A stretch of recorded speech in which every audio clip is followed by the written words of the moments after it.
اعمال جاندار بنے، یہ بتلانا ہے مجھے. اللہ کا دھیان صحیح ہو. اب یہ اللہ کا دھیان کیسے صحیح ہو؟ اس کا طریقہ اللہ کا ذکر کرنا، قرآن کی تلاوت کرنا، اور یہ جو مسنون دعائیں ہیں اس کو مانگنا.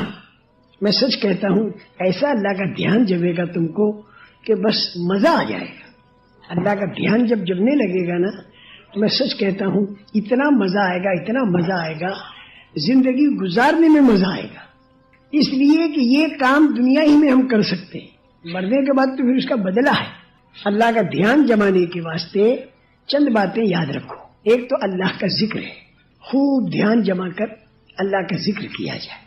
اور ذکر کے اندر یہ 6 تسبیحیں بتائی جاتی ہیں، اس کو معمولی مت سمجھو.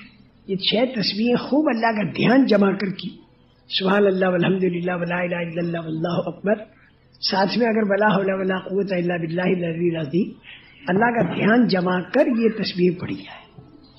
اور درود شریف اور استغفار بھی پڑھنے کی ایسی مشق کرو کہ جیسے ایک مجرم معافی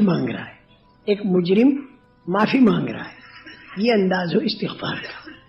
خوب جی لگا کر یہ 6 تسبیح اور قرآن پاک کی تلاوت، خوب اللہ کا دھیان جما کر، اور 24 گھنٹے کی جو سنت دعائیں ہیں اس کو مانگنا. ایک تو ہے پڑھنا اور ایک ہے مانگنا. تو دعا جو ہوتی ہے وہ پڑھنے کی چیز نہیں ہوتی، دعا جو ہوتی ہے وہ مانگنے کی چیز ہوتی ہے. اگر کوئی پڑھے دعا تو بھی اسے ثواب ملے گا، لیکن اصل مانگنا ہے، اللہ سے مانگنا، یعنی مانگنے کی کیفیت ہو. پڑھنے کے اوپر کا درجہ مانگنا.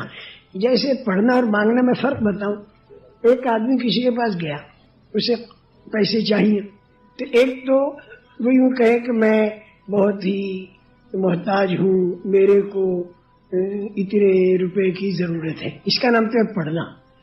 اور ایک ہوتا ہے مانگنا، بھائی مجھے بہت ضرورت ہے، میرے چھوٹے چھوٹے بچے ہیں، لڑکی کی شادی ہونے والی ہے، ذرا میرے کو اتنے روپے دے دو. یہ مانگنا ہے.